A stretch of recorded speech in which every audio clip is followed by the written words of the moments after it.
here's the tutorial part. First, if you're trying to make a chenille blanket, you're going to need a couple of these, and I have a total of 6 of them. These are called Skeins, S-K-E-I-N-S, Skeins. They're going to come raveled up like this. And so, of course, this is not going to be enough to make one blanket. So you're going to need a couple of them, as the picture that I showed before. So what you want to do is, of course, you want to unravel some of it. Let me find the end of it. Where is it? Here it is. So you basically put it off to the side. What you want to do is you want to make kind of like a half circle almost, and you want to put it through where you're kind of making a knot. Okay, the end is here. You don't want to have that much, and you kind of want this to be about 3 fingers wide here. This is basically going to be your template where all of the knots that you continue to make are going to all be this size, and that helps you to remember to make them all this size. So what you're going to do is take your 3 fingers. Now if you do want it tighter, then you can just use 2. But if you use 2 fingers and you want the knots to be smaller, you want your blanket to be tighter, then you're going to use more of these. So you have to keep that in mind. So you would take your 3 fingers, and this is your working yarn, meaning all of this is connected, and you want to pull it through and make another one the same size. Okay? And then you keep pulling it. Hold it down as you pull it through. Hold it. Okay. And you're just going to keep making them. So far, when you want to count them to see how many you need to make across, each blanket consists of X amount of knots. So with this one, I'm going to make something about 40 by 70 inches. So I'm going to make roughly about 16 knots. And the way that you count it is counting the spaces here. Okay, so this is 1, 2, 3, 4, 5, and then this makes 6, 7,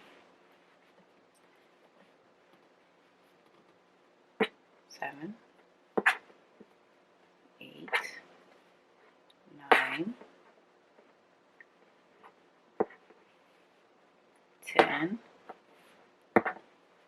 11, 12, 13, 14, 15, 16. Now remind you, this stretches, okay?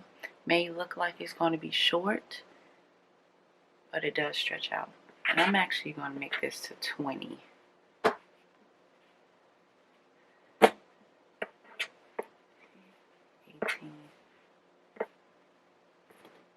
19, 20. So this is a total of 20. Okay? Next thing you do, which is important, is to flip it over. Okay? Remember, your tail is here. Okay? You flip it over. You unravel some more. You want to keep unraveling it.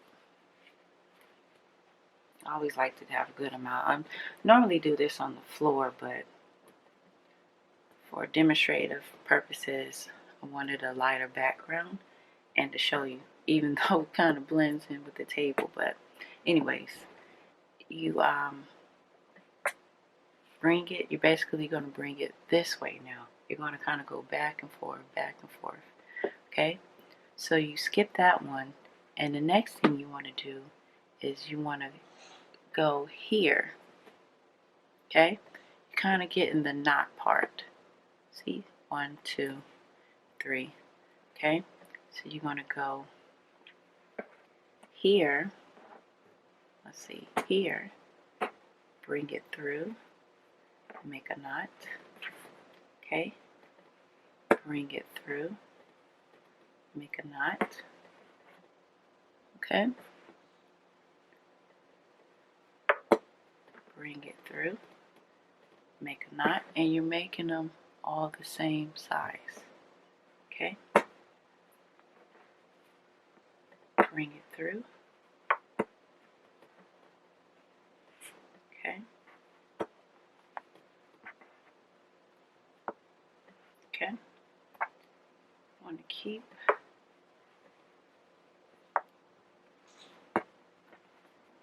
making it. See? So far? Just keep on sliding it.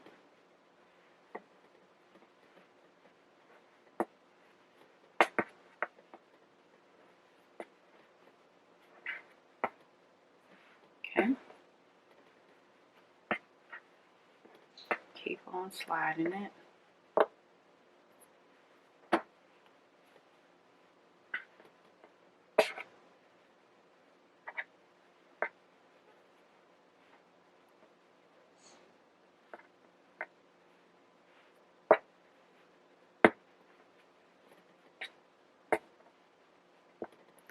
Okay?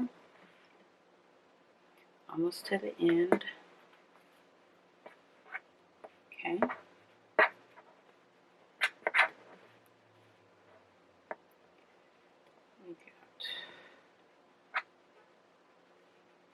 Now the end could be kind of tricky a little bit. You just still bring it through the last loop. Okay? Remember it stretches. Okay? So now, let's see. You will pull it through the last loop here. Same thing.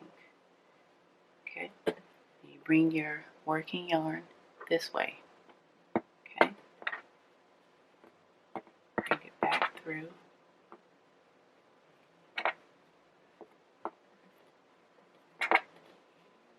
Okay? Just slide it down. Here. Pull it back through. Unravel some more. Okay.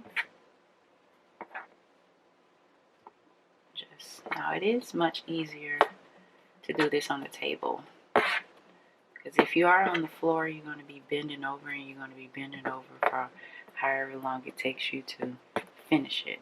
So of course, if this is your first, second blanket, it might still take you a little longer until you find, you know, your groove of making it. But whatever works for you. But remember, it is going to stretch out. Okay? Now you're almost to the end. Okay? And now this is the last one. Last loop. Now when you're starting to go back this way, you're going to skip this loop. Leave that on the end. That's what helps make it look cohesive once you finish it. So you skip it and then go to the next one. Still the same size, this size here. Okay?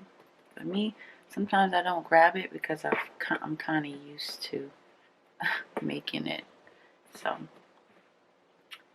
still just back and forth. It's just repetitive. Now with this, now I'm going to make mine roughly about 70 inches. So you kind of want to make it half of that. So maybe about 35 loops. Because remember, it stretches out. But You can get a measuring tape and measure it if you want to be definite. But if you do make it 70 loops, then you're going to make it about 140 inches. And that's too big unless you're trying to do like a king size or a California king. I don't need that big. This order is not for that big. It's kind of a twin size, but I'm going to make it a little bigger. Plus, I've never worked with this color. I normally do grays and tans.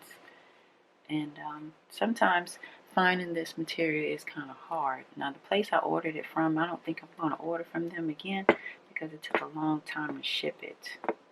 And if you go on the stores like Joann's, Hobby Lobby, what's another one, Michael's, it's best to get it online. But it's always, because if you go in the store, you won't never find enough. You might find like 2 or 3, and then it might not all be the same color if they do have other colors. Now with the end here, you're going to skip that one like you did on the other end, and is bring it, the working yarn, right back this way. Okay, skip that. Now I'm going to the next. Okay,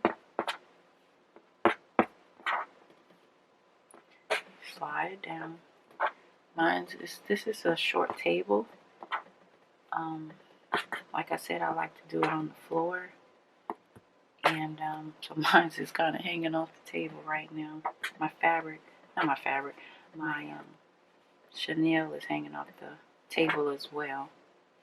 Okay, so I'm going to finish this, and I'm going to keep working it back and forth. I might actually move to the floor, and then I'm going to show you how to cast off, and cast off means to finish the top of the blanket once you get to the end. Okay, so I'll be back with another video showing you how to finish it off.